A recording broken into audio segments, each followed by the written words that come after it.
नमस्कार, मैं सुधांशु रंजन और आप देख रहे हैं द डीएस न्यूज बुलेटिन। बड़ी खबरों को जानने से पहले नजर डालते हैं आज के मुख्य सुर्खियों पर। नेपाल के पीएम केपी शर्मा ओली की नई गुगली, बोले भारत में नहीं हुआ योग का उत्पत्ति। धर्मांतरण मामले में सख्त हुए योगी आदित्यनाथ, रासुका का दिया आदेश, जब्त होगी प्रॉपर्टी। वैक्सीनेशन में बना रिकॉर्ड, एक दिन में 81 लाख टीका लगाने पर पीएम मोदी बोले well done India. JP Nadda का विपक्ष पर हमला, कहा उनका काम अटकाना, भटकाना और लटकाना। भारत में चल रहा दुनिया का सबसे बड़ा वैक्सीनेशन अभियान। पवार ने आज दिल्ली में बुलाई विपक्षी दलों की बैठक, लोकसभा चुनाव पर होगी चर्चा। ममता का बीजेपी पर वार, यूपी से बहकर आ रही लाशें फैला सकती है कोरोना। ज्योतिरादित्य सिंधिया की सुरक्षा में चूक, एमपी के 14 पुलिसकर्मी सस्पेंड।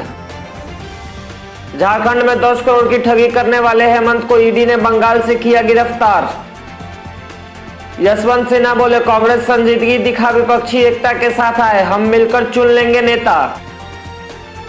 पंजाब चुनाव से पहले आम आदमी पार्टी का दाव, केजरीवाल बोले सिख ही होगा हमारा सीएम उम्मीदवार। अब बढ़ते हैं बड़ी खबर की ओर।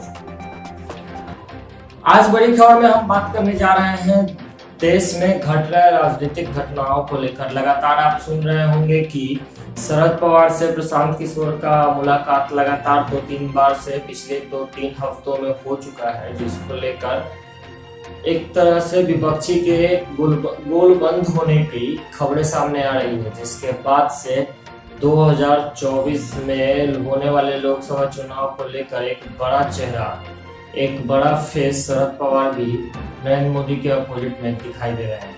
लेकिन उससे पहले जानते हैं कि हालिया राजनीतिक घटनाक्रम क्या है, जिसको लेकर ऐसा आशंका जताया जा रहा है कि 2024 लोकसभा चुनाव से पहले कुछ बड़ा विपक्षी दलों में कुछ ऐसा होने वाला है जो कि बीजेपी को एक कट्टर मुकाबला देने के लिए तैयार है। दरअसल पिछले महीने के 2 तारीख को आए बंगाल के साथ साथ और अन्य 5 राज्यों के रिजल्ट्स के बाद एक अजीब सा राजनीतिक गहमागहमी पूरे भारत के राजनीतिक इतिहास में देखने को फिर से एक बार मिलने को शुरू हो गया, जिसमें प्रशांत किशोर को एक बार फिर से फुटेज और माइलेज मिलना शुरू हो चुका है, जिसमें ऐसा माना जा रहा है कि प्रशांत किशोर 2024 के चुनाव को लेकर एक बड़े स्ट्रेटेजिस्ट के रूप में सामने आ सकते हैं, जिसको लेकर पहले ममता बनर्जी, उसके बाद अब शरद पवार से मुलाकात यह इंडिकेशन दे रहे हैं कि भारत में होने वाले 2024 के लोकसभा चुनाव से पहले विपक्षी गोलबंद होंगे।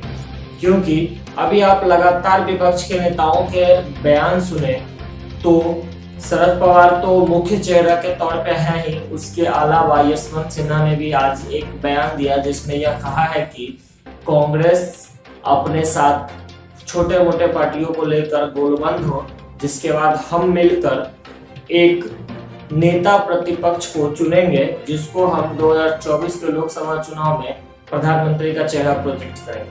लेकिन इन सब चीजों के बावजूद भी एक चीज जो हमने और आपने नोटिस की हो कि राहुल गांधी को अभी भी कोई विपक्ष प्रधानमंत्री का चेहरा मानने को तैयार नहीं है।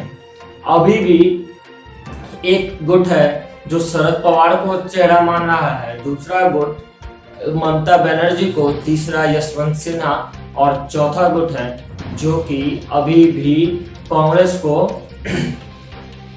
के राहुल गांधी को प्रधानमंत्री के चेहरे के तौर पर देख रहा है।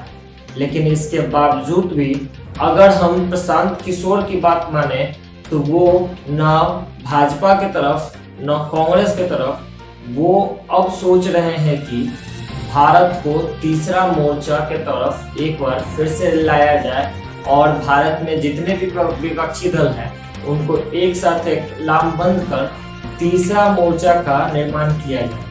खैर, अब तो समय ही बताएगा कि आगे आने वाले दिनों में विपक्षी कितने लामबंद होते हैं और 2024 को लेकर एक नया मोर्चा दिखता है या फिर जैसे 2019 से पहले ये सारे तीसरे मोर्चे और विपक्षी लामबंद की जैसे हवा बनी और सिर्फ हवा में ही रह गई, उसी तरह से आगे तक रह जाती।